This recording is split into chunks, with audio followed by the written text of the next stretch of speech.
there are a few myths after a car accident. First of which is you can't sue for a minor car accident. You can.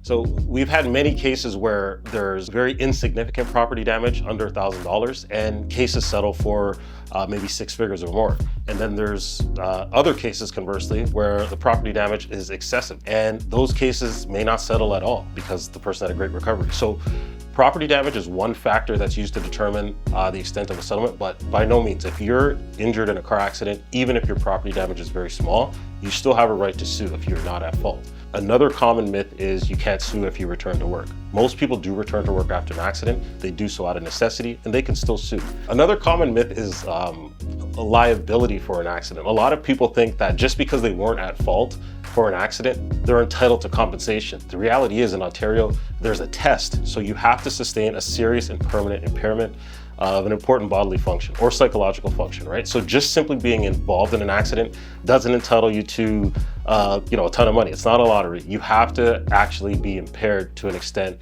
that your life has been disrupted to a certain degree.